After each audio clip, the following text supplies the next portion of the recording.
dignitary finish their preparations and make their way for the start of today. You're looking at horse guards there, of course, and here the abbey itself, which is obviously looks quite small from this angle, but isn't. We expect there to be 2,000 guests today, leaders from all over the world, major allies, but also, perhaps most pertinently, countries with whom we don't agree, some of whom have human rights records that are extremely troubling. And it's a reminder that that was a critical part of the Queen's role, to represent us to regimes all over the world. And every Prime Minister who's spoken about the Queen in the last 10 days has reminded us what a critical part of her job that was, particularly her knowledge and relationship with these world leaders, which they all found an incredibly useful resource. Worth remarking too on the Abbey itself as it begins to fill with the congregation. The view we were just contemplating then was that of the catafalque on which will rest the coffin of Her late Majesty. Very many of the congregation who have been arriving early this morning are seated in the nave. The choir beyond the great rood screen will be filled, of course, with members of the royal family whose arrival we will witness a lot later.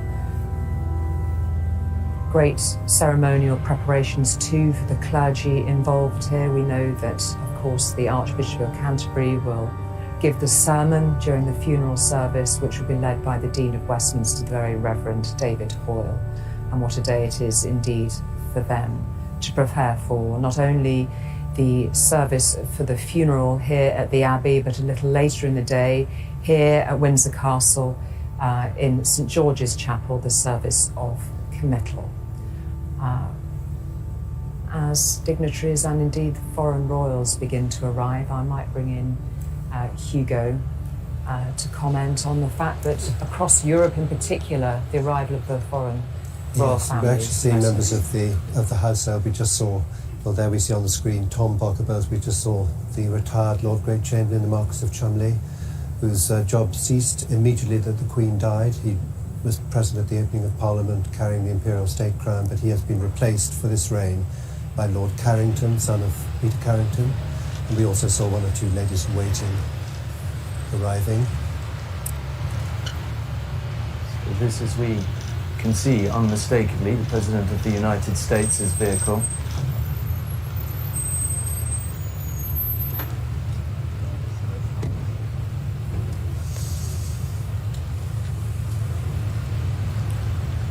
Critical ally of ours, somebody who spoke incredibly fondly about the Queen in the last week.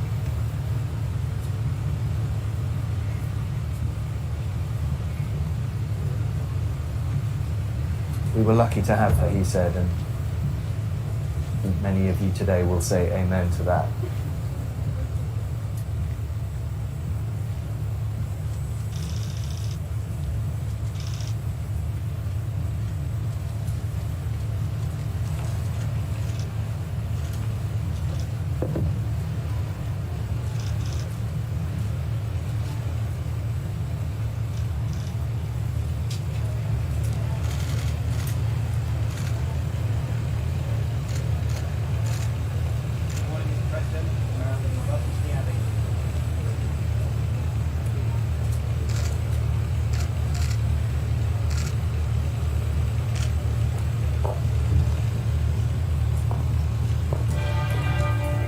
Very delicate operation for all of those who are given the duty for navigating these arrivals in these coming minutes.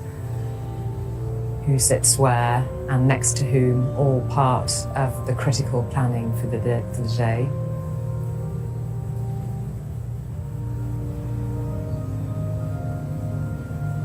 President Biden, of course, one of 14 US presidents during Her late Majesty's reign. Very many notable moments, of course, in recent memory when former presidents have visited here and been made welcome at Windsor Castle. not least, of course, most recently President Biden and his wife Jill themselves, who've both recounted wonderful tales of taking tea with the Queen and her generosity with the cakes and sandwiches provided for them. They've smiled and reflected on that with great warmth in these most recent days. The very Reverend David Hoyle, Dean of Westminster, a few moments with the President before they too will be led to their seats.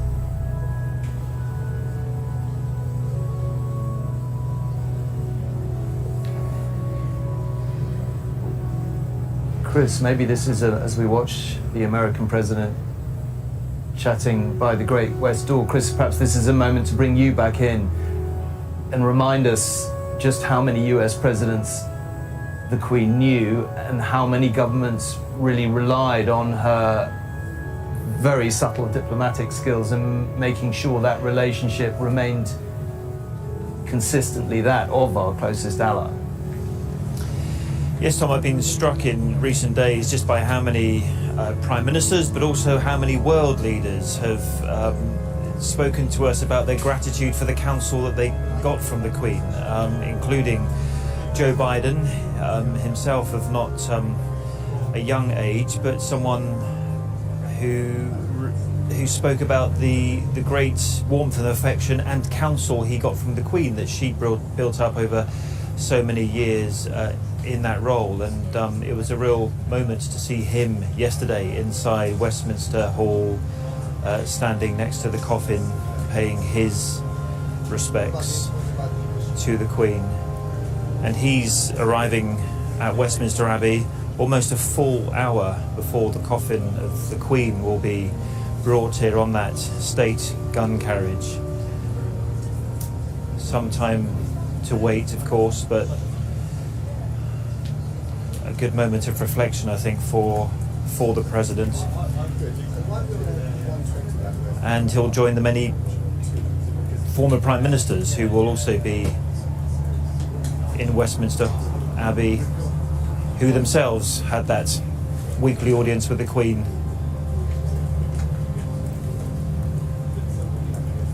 We should remark, just as we see another glimpse there of the President, Bill, to bring you in there, part of the procession, a very important part of the profession, those of holders of the Victoria Cross and the George Cross. That's right. In fact, in the centre of the screen there you can see Sergeant Johnson Bahari, Victoria Cross, and before him were members who have been awarded the George Cross, which is the civilian version. And also in the main procession, the three organisations that have received the George Cross will be represented: Malta, the Royal Ulster Constabulary, and the NHS, most recently awarded. And Hugo. And we're reminded, of course, that this is a state funeral, so you will also have seen representatives of the senior grades of the Orders of Chivalry coming in. You saw certainly the three members of the Order of the Garter, Lady Manningham Buller, the Marquess of Salisbury, and Baroness Amos, and before them there were also three members of the Order of the Thistle. As I say, a reminder that this is in fact a state funeral, the first one since that of Sir Winston Churchill in 1965. Just behind them we saw the procession of the faiths, the leaders of the faiths across the United Kingdom, all of whom had been welcomed so warmly by the new king on Saturday evening. That's the Cardinal Archbishop of Westminster, the Catholic Cardinal, Archbishop of Westminster, Vincent Nichols. A little earlier we saw the Pope's representative, Archbishop Paul Gallagher, in attendance representing Pope Francis.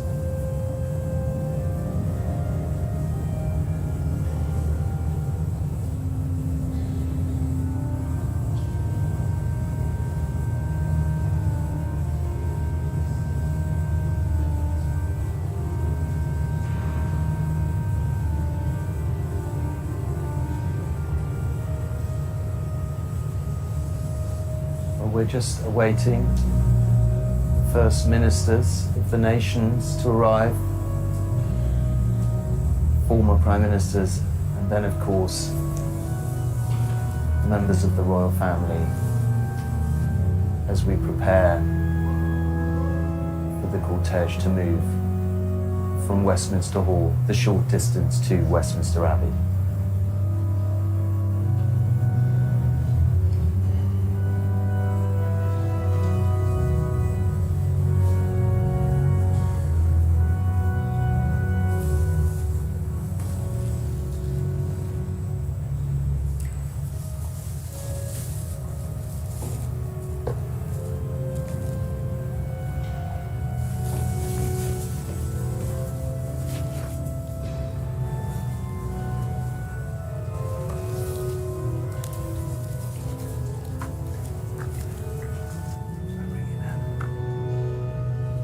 Hugo, as we see the arrivals here at the Abbey, might be a moment to look ahead to the service itself and some of the music that we will hear, the prayers, the readings that we know that will be given, one of them by our new Prime Minister. And the music very close to the late Queen's heart, music that we would have heard at her wedding, at her coronation, all part of what we'll be hearing later. We're certainly going to be hearing some very lovely hymns in the Abbey. And when we get down to St George's Chapel, there's one of the pieces is arranged by Sir William Harris, who actually taught the Queen, Princess Margaret, how to play the piano during the time when they were at Windsor Castle during the war. And so that's a nice touch. And he used to do madrigals with them in the afternoon. And two pieces of music have been specially commissioned for the funeral service. Judith Weir and Sir James Macmillan were commissioned especially for this morning too.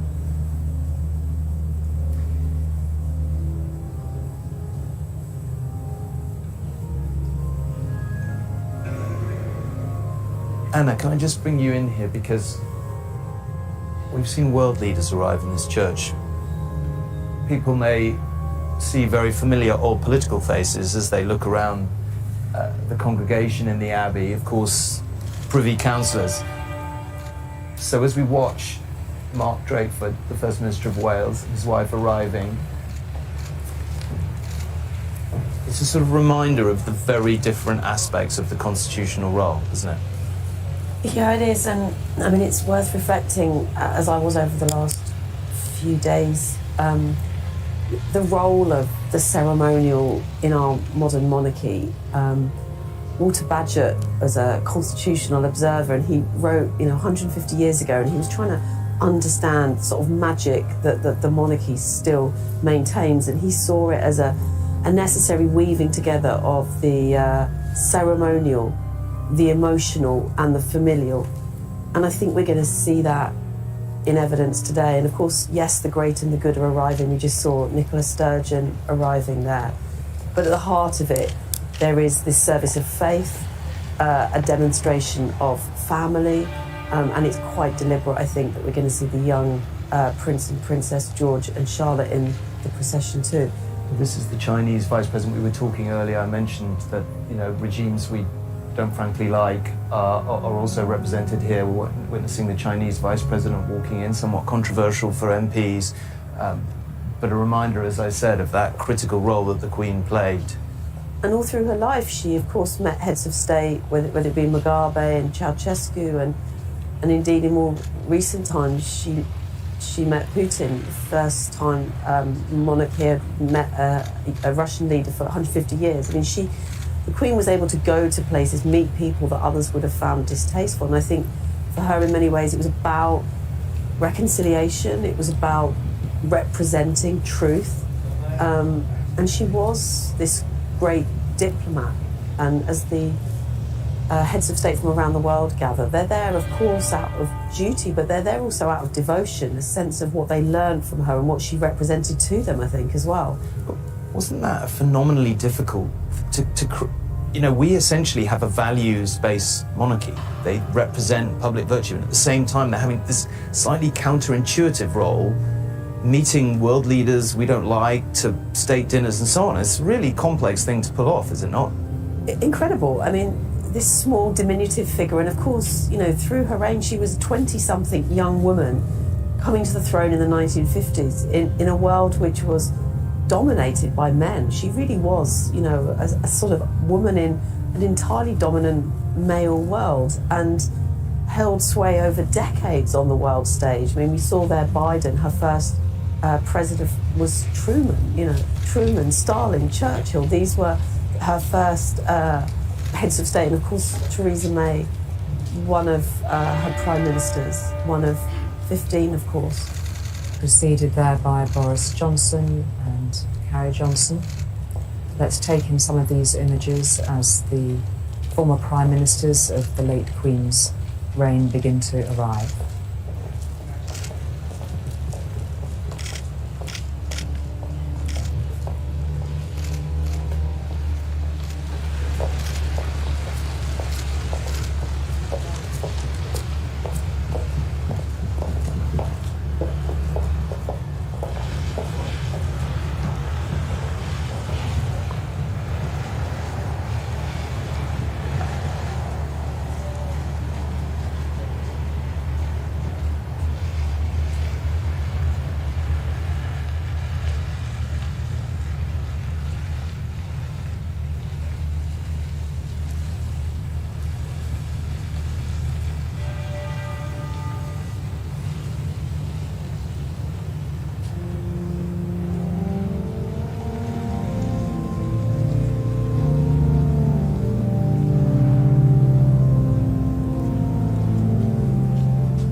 Prime ministers there, not renowned for their good personal relations, but united today in their respect for the Queen. Two Labour prime ministers, obviously, Tony Blair and Gordon Brown, and Cherie and Sarah coming in to join them with John Major just behind them.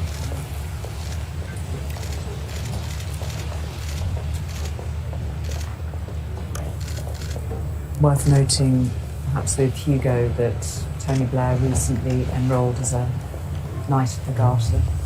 He was appointed by Knight of the Garter by the Queen in January, and he was installed in June. And John Major, of course, also a Knight of the Garter. They have stalls in St George's Chapel.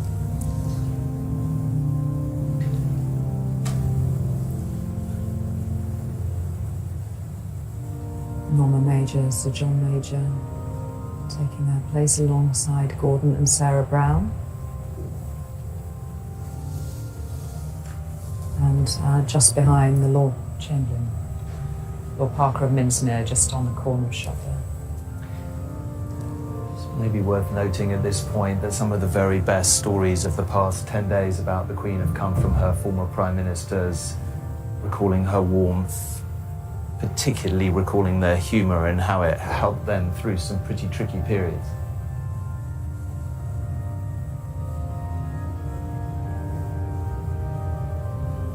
And of course they would see the Queen every Tuesday afternoon generally for these audiences, which of course never reported. So, the lineup of people there would have had a very distinctive relationship with the Queen, which they can never really share apart from those anecdotes like the cheese that they've shared this week, to give a glimpse, I think, of the warmth of the Queen, her sense of humour.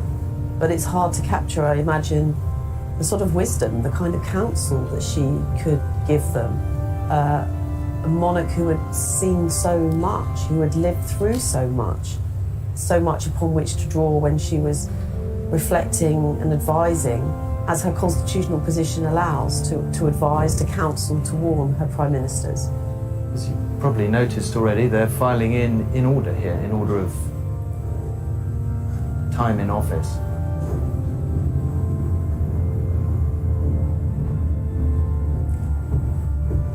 It's quite a reminder of the great stretch of history that we're contemplating over these hours before us, Anna. And that we've never seen this before, a lineup of such a number of prime ministers preparing here for the Queen's funeral, a funeral that's never been televised before. I mean, these are the images that historians of the future will look back upon and draw on, and perhaps try and lip read the conversations that are going on between them as they prepare.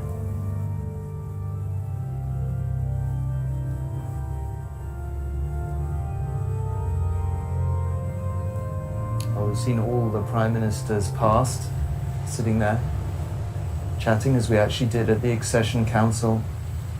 And here we have the current Prime Minister sworn in only just before the Queen's incredibly sad death. Didn't, unfortunately, get the chance to have the benefit of her wisdom. Has hardly been in office at all, and has this huge gathering to preside over. Prime Minister Liz Truss arriving here at Westminster Abbey.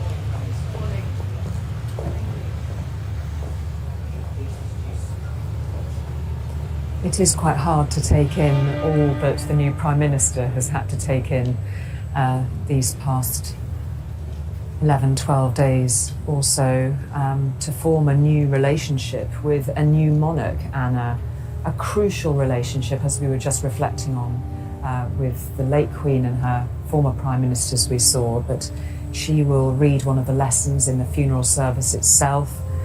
She suddenly has, in the capital city, heads of state, a great diplomatic journey to tread. Huge distance to travel, really, just in terms of what she needs to learn. And of course, yes, any Prime Minister, over the last 70 years has been able to, draw upon the position of the Queen. I'm sure the Queen, her first Prime Minister, Winston Churchill, taught the Queen a lot. She was a young woman, as I say, in a very much a man's world, but I think from then on, the Queen has no doubt been this just absolutely irreplaceable, really, fountain of knowledge. And by all accounts, she had an incredible memory, attention to detail. Her role might have been ceremonial in lots of ways, but she knew stuff. She wanted to be informed about the business of government and indeed global events. And I'm sure Liz Truss will fill the gap of not having the Queen there to give her that context for world politics. And instead, of course, the new Prime Minister is meeting a new monarch who will also have to find his feet in the role. They had their first audience last week, and the first, of course, of many, the next perhaps tomorrow.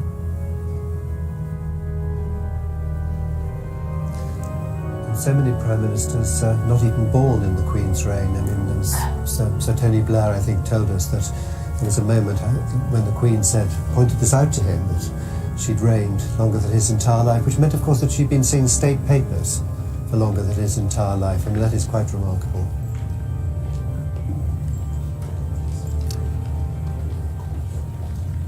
And Prime Ministers of the realms arriving, greeted at the door, the great west door of the Abbey.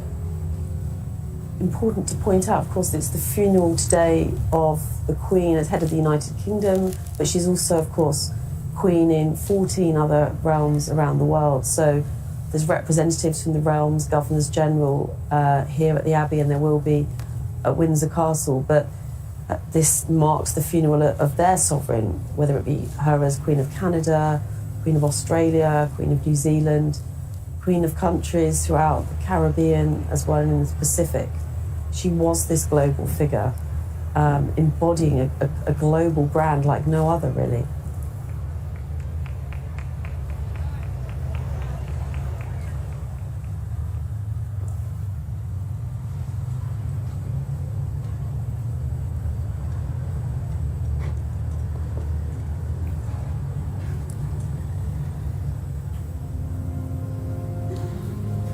Justin Trudeau, the Canadian Prime Minister, who gave one of the most eloquent of all tributes to the Queen this week, a country she visited more than any other and clearly loved a great deal.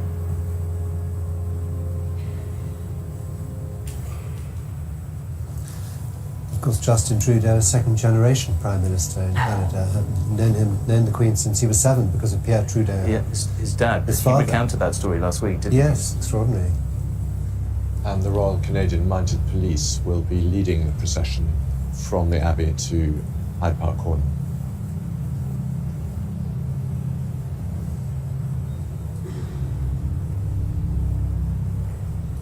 She had a great affection for the Mounties, didn't she? I was recalling from the Platinum Jubilee a little early this year that the horse that she rode to very many Trooping the Colour was given to her by the Mounted Police of Canada. Burmese, that's right. And they're often on parade at the Royal Windsor Horse Show. We're obviously just watching the New Zealand PM, Jacinda Ardern, walking in. She spoke very movingly earlier this week that as a female leader, she had taken the Queen as an inspiration and a guide. And as you were reflecting, Anna, for the Queen to have navigated her early years in particular as a woman in a man's world, for very many of the female leaders that we will see today, that will have struck them particularly. Yeah, of course, they capacity for guidance. Yeah, and they grew up with her, as we all did. I mean, when they were young children, she was there as this world leader, when, of course, before other female prime ministers around the world or heads of state.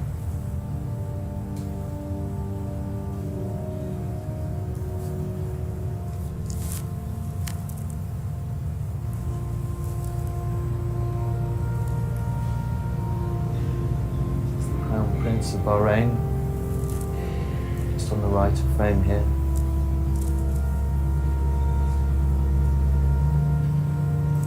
And the Chelsea pensioners coming in behind. Was significant, of course, because it's at the Chelsea Hospital, that grand building where so many of the world leaders, the heads of realms in the Commonwealth, were gathering before their journey to the Abbey. Back in the Abbey, we can see them arrive, and little by little, this Abbey is filling with those very close to Her late Majesty, those who served her in government, and now King Charles III.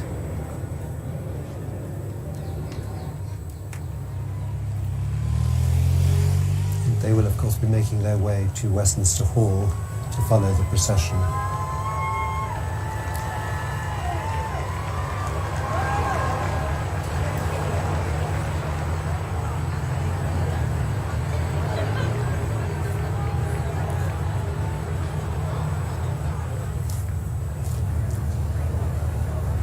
Worth pointing out perhaps that historically it wasn't always the case that the next monarch attended the funeral of their predecessor.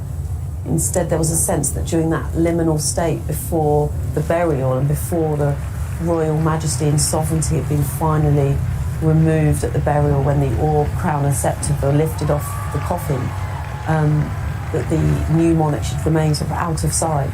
Instead today, of course, it's going to be right in the centre of the ceremony.